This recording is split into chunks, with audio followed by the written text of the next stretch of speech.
Hey, what's up with everybody? This is Coach Stokes coming from Stokeshouse Boxing Academy.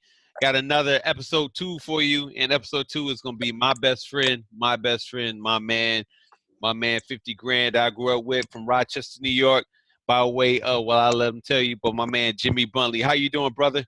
What up? What up? I'm good, man. What's going on? Nothing, man. How's AZ going? It's hot, bro. It's like 6. It's still 108 degrees outside. It's hot, man. Wow, man. Yeah, it's kind of cooling down over here. 108, man. That's crazy, man. That's crazy. Well, Yeah, I appreciate you for giving me the time for being on the podcast, brother. I really do, man. So no next doubt.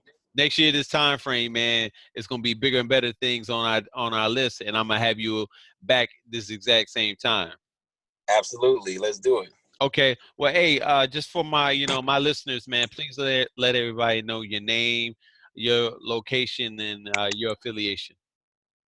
Hey, this is Jimmy Buntley. I'm from Rochester, New York, but currently residing in Arizona. Actually, I'm in Tempe, Arizona, if anybody know about Tempe.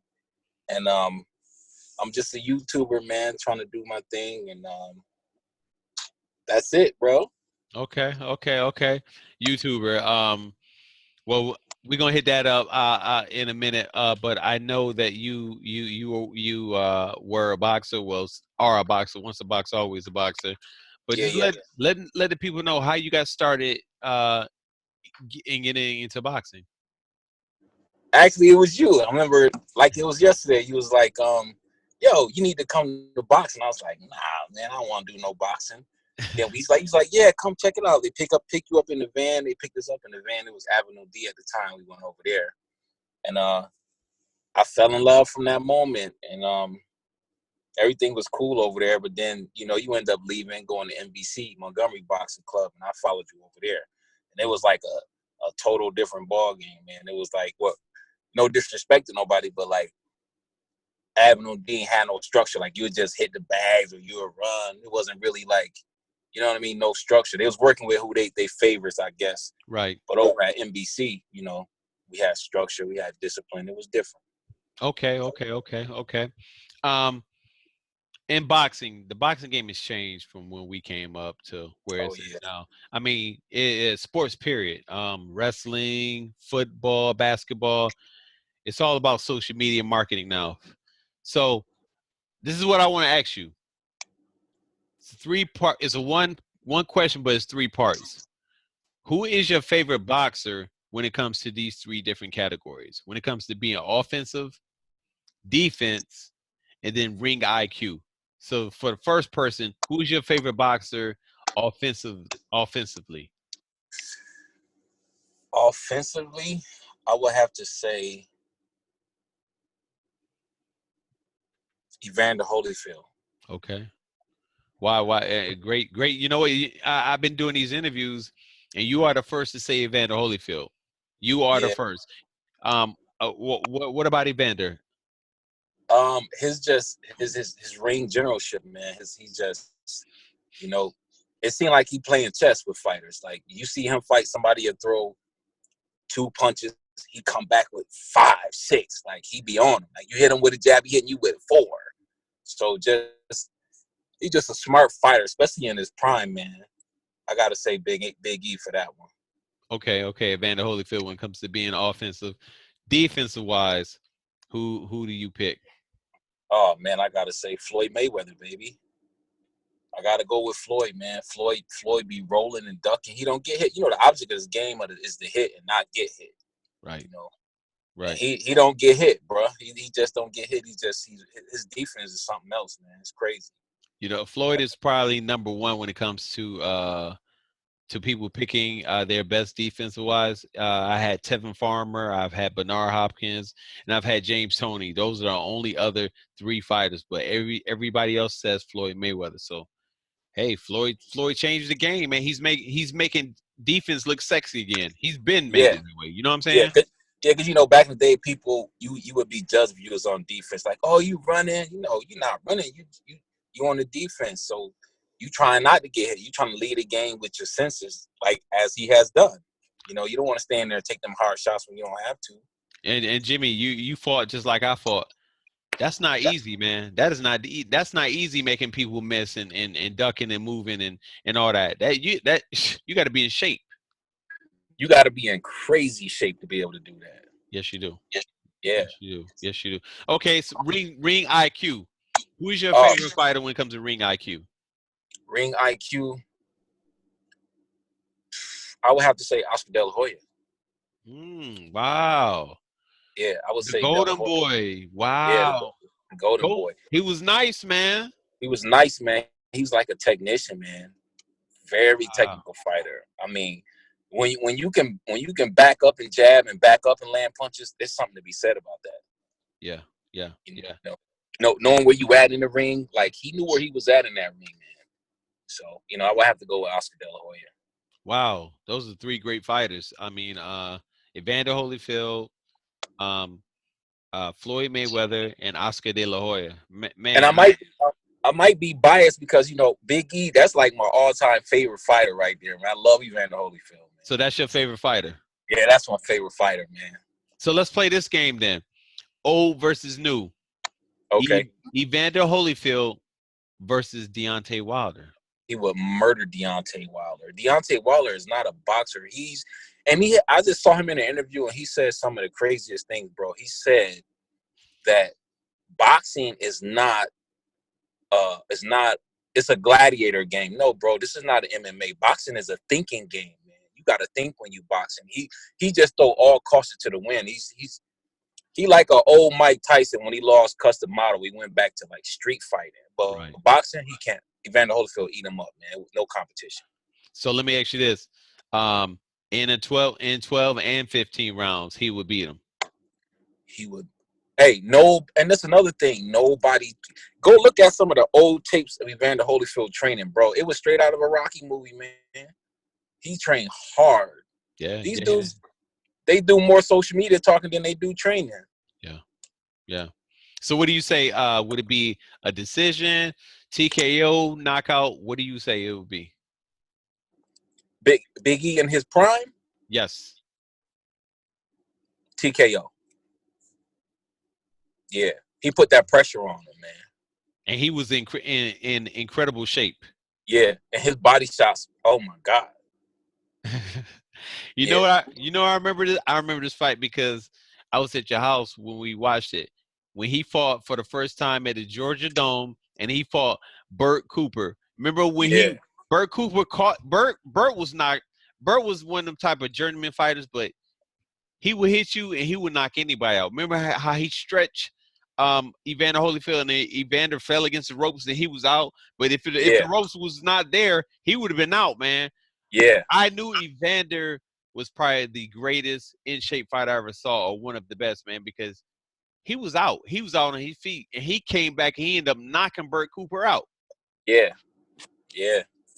Yeah, man. They don't make him like that no more, man. Nah, man. They don't make him like that no more, man. They don't do it. Fighters ain't training like that no more. No. So let me ask you this. You have played a lot of different sports. I mean, you've done things when it comes to combat sports. You wrestled, you boxed, you played football, basketball. You did a lot of stuff. Right. Give me your personal opinion when it comes to being a fighter, a boxer, versus all those other sports.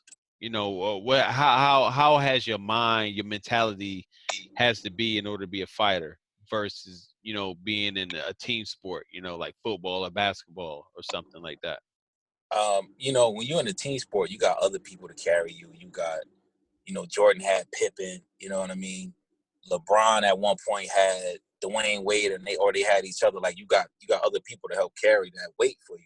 But when you boxing, it's all you, baby. You got people in the corner like telling you what to do, but basically it's all you. It's a one-man sport. It's you. You got to be able to think. You got to be able to weather through the storm. You got to know what you're looking for. You got to watch him move his shoulder, knowing that he about to throw whatever he about to throw. So that's the difference. It's all on you. Basically, it's a one-man show. One man show, yeah. And one thing I love about it is when you win, you win. I mean, you and your team helps you, but you win. You are in the spotlight in front of everybody. But when you lose, Your ass lost. Yeah, your ass lost. You lost. And you got to deal with it. You got to deal with it. You got to. I remember coach used to be like, "Yo, if you stay, you ain't got to get ready. Even if you ain't got no fight planned up, somebody can call you like, hey, I got a fight for you. But if you ain't ready, and Right. then you show up, you know what I mean? Then and you lose, it's all on you. So it's up to you to stay disciplined. It's up to you to stay ready and stay motivated. So it's definitely a one-man sport. No doubt. No doubt. What do you think about the boxing culture today when you have a lot of fighters that want to fight for that bag? They want to fight for that money. They want to fight for that contract. You know, I hear a lot like Floyd, and I love Floyd. Floyd changed the game. But a lot of these guys want to get paid like Floyd, but they don't put in the sweat equity like Floyd. You know what I'm saying? Floyd, Right. I don't care. I don't. You and I both know it's tough being an entertainer and being an athlete because you have everything and everybody coming at you. So Right. you have a lot of people that want to get saved. But man, Floyd, one thing I know about him, he trains like an animal, like a maniac. He stays Yeah. ready, like you said.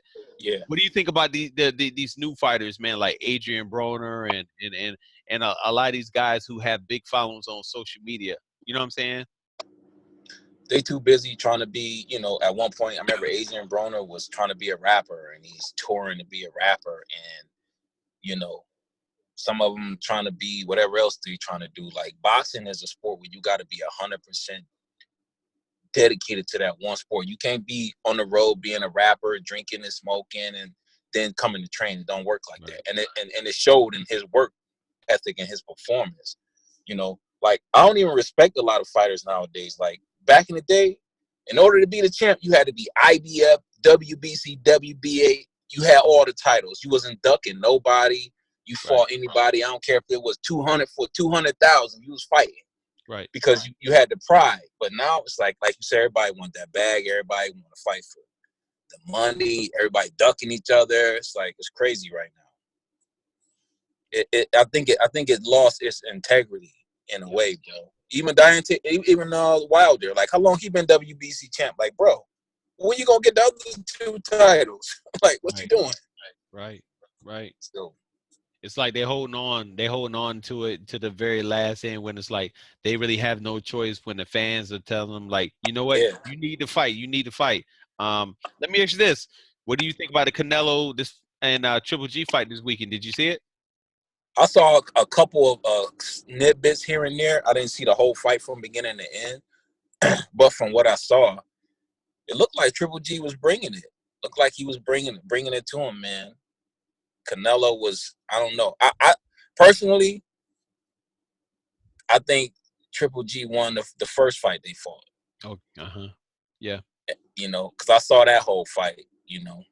But this fight right here, I would have to watch it from beginning to end to give you a fair, my fair opinion about it. Okay. Well, hey, bro, hey, let us know what you got going on, man. I mean, what you got going on in Arizona. Um, let everybody know, your social media handles, if they want to get in contact with you. I know you got a lot of things going on, man, but go ahead and run it. Yeah, just trying to get the podcast off and popping them. Anybody out there, entrepreneurs, inspiring rappers, athletes, you want to be seen, heard, tell your story, hit me up at buntleyj@yahoo.com. Give me information. We could link up, have you on the show. You also can follow me at OG Talk TV. That's YouTube. That's my YouTube handle. Check out some of the videos. I would love for you guys to subscribe. I just give my thoughts and opinions about a lot of different things. My Instagram, you guys can follow me at my Instagram. I don't even know my handle, bro. That's crazy. What is it? I forgot my Instagram. It's OG something. It's the OG show. The OG show. Yeah. Follow me on that, man, if you want to just link up. But the best way to get in contact with me is, like I said, through my email, and that's Buntley, BUNTLEY, the letter J @yahoo.com. And then we can go from there, man. No doubt. We really appreciate the time. Big Dog, Stub Boogie. Follow the everything will be posted at the bottom of the link. So those of you that want to go follow my man, go follow him. Go reach out to him. He's a really cool dude. And I just really thank you for this time. Big Dog. Hey, Hey, thank you for tuning in to Stokes House Boxing. And hey, stay ready so you ain't gotta worry about getting ready. So I'll talk to you later. One. That's right. One. Salute. Hey stud, that's it right there, man. So what I'm gonna go ahead and do. Okay. Hey baby. Baby. Lanisha. Lanisha. Oh, sorry. I'm sorry. I didn't think you heard me. That's sorry. Hey, how do you stop recording? I'm pushing the which call. So. Oh, got you.